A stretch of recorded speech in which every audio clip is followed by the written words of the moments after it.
Acabo de leer un apunte que me pareció magnífico del escritor Enrique Serna en torno a la importancia de Mejor llama a Saúl como un ejemplo que rompe el molde de aquello que parecía muy establecido, de que las segundas partes nunca fueron mejores.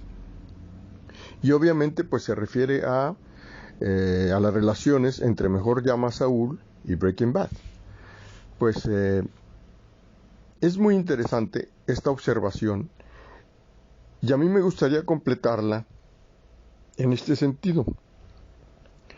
Mejor llama a Saúl es una muestra de cómo la corrupción puede alcanzar niveles tan poderosos que nos resulta simpático un hombre que se dedica a engañar y a engañarse toda su vida. Si se dan cuenta, él vive en el mundo de los abogados, navega entre códigos y en realidad no es abogado. La escena inicial nos muestra su verdadera condición de que él pues es un subempleado, pero como su hermano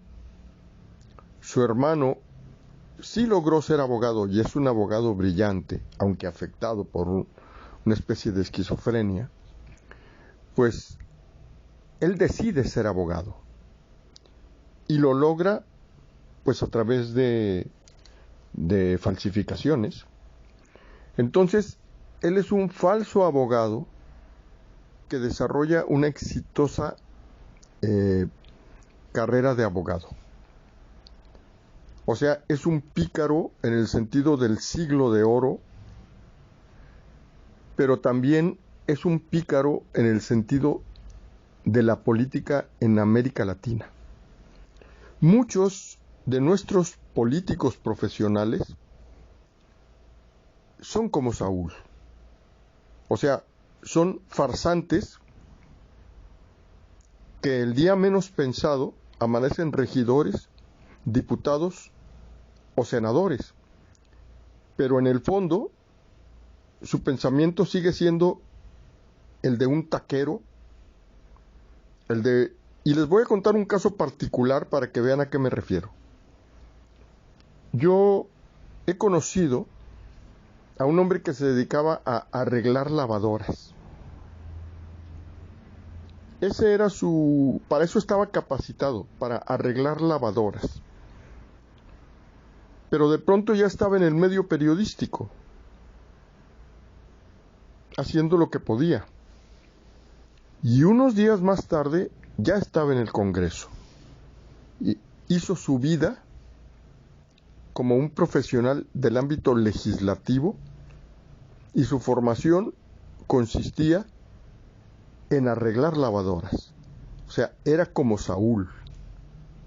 Y es asombroso que todos a su alrededor pues lo trataban, digamos, cuadrándose como al señor legislador, cuando en realidad él carecía de toda formación en el ámbito de la abogacía, en el ámbito de las relaciones internacionales o en el ámbito de la formación política.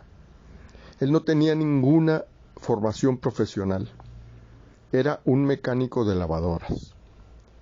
Pues así es Saúl, y nosotros lo vemos como algo normal. Incluso vemos como algo normal el que una persona que nunca se pudo titular, porque era un mediocre absoluto, finalmente se titula, pues no sabemos cómo, ¿verdad? Pero ya pasó más de una década para entonces, y luego asciende y asciende y asciende de chiripada hasta llegar a la cúspide del poder. Lo vemos como algo normal. Por eso quizás nos divierte tanto Mejor llama a Saúl,